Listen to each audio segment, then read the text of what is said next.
दोस्तों इस वीडियो में हम देखेंगे अर्धवार्षिक परीक्षा सेट बी कक्षा 10वीं का गणित का प्रश्न पत्र का कोड है 1008।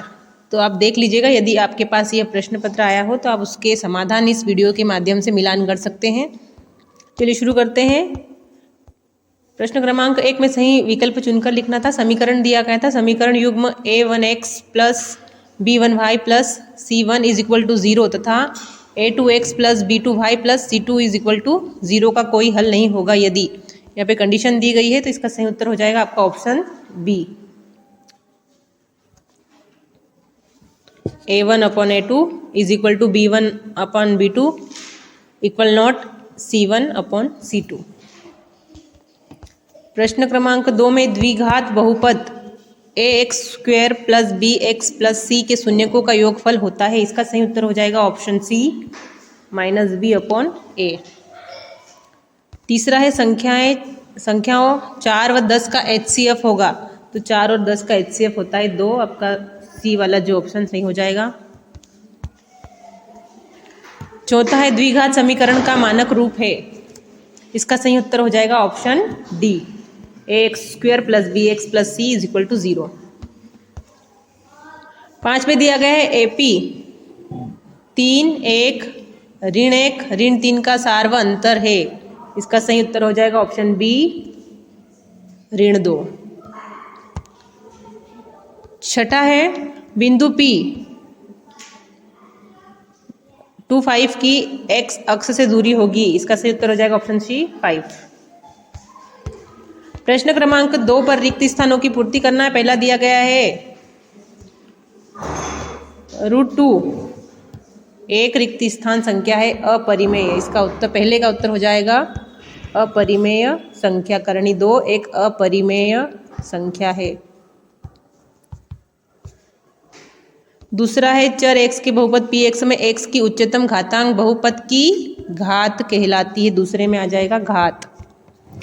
तीसरा है द्विघात समीकरण ax square plus bx plus c is equal to 0 को हल करने हेतु द्विघाती सूत्र देखिए। इसका सूत्र आप लिख लीजिएगा, minus B plus minus under root B square minus 4ac upon 2a। ये इसका सूत्र है, फॉर्मूला है, आप नोट कर लीजिएगा। चौथा है समांतर श्रेणी 18 15 1/2 13 और -43 में पदों की संख्या होगी, तो इसका उत्तर आ जाएगा 27 होगी, या है 27। सभी समबाहु त्रिभुज समरूप होते हैं। छठा है त्रिज्या r वाले वृत्त के एक त्रिज्याखंड जिसका कोण अंशों में थीटा है के संगत चाप की लंबाई θ/360 पाई r का वर्ग होती है। प्रश्न क्रमांक 3 में सत्य असत्य लिखना है। पहला है द्विघात बहुपद के शून्यकों का गुणनफल c/a होता है। ये आपका हो जाएगा सत्य। दूसरा है सभी समद्विबाहु त्रिभुज सदैव समरूप होते हैं, असत्य हो जाएगा। तीसरा है एक वृत्तखंड का क्षेत्रफल बराबर संगत त्रिज्याखंड का क्षेत्रफल माइनस संगत त्रिभुज का क्षेत्रफल, ये भी आपका गलत हो जाएगा। चौथा है घन का आयतन बराबर 1/3, सही।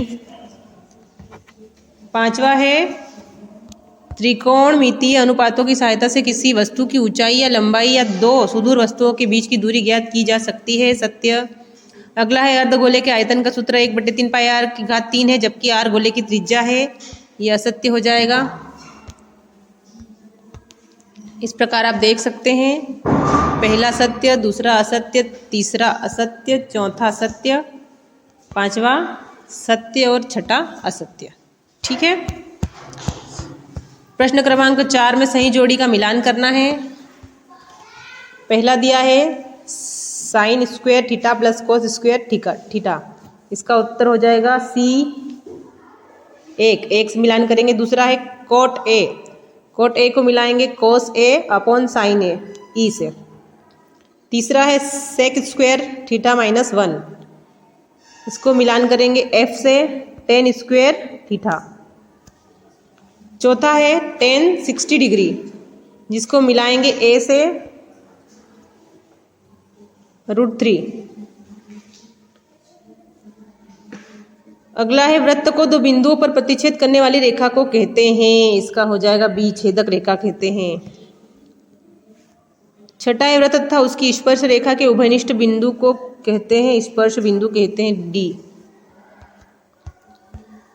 प्रश्न क्रमांक 5 में एक शब्द या एक वाक्य में उत्तर लिखना है। पहला था उन्नयन कोण की परिभाषा लिखिए, तो उन्नयन कोण की परिभाषा आप लिख सकते हैं, दृष्टि रेखा के ऊपर बनने वाले कोण को उन्नयन कोण कहते हैं। दूसरा है आधारभूत समानुपातिक प्रमेय का कथन लिखिए, इसका आप इस प्रकार लिख सकते हैं, किसी त्रिभुज की एक भुजा के समांतर खींची गई रेखा अन्य दो भुजाओं को जिन बिंदुओं पर काटती है वे बिंदु भुजाओं को समान अनुपात में विभाजित करते हैं। ये थेल्स प्रमेय का कथन है, आप इसको नोट कर सकते हैं और यदि आपने परीक्षा में लिखा है तो मिलान कर सकते हैं। तीसरा दिया गया बिंदु 0, 0 और AB के बीच की दूरी ज्ञात कीजिए।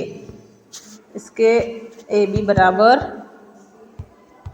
x2 minus x1 square plus y2 minus y1 square.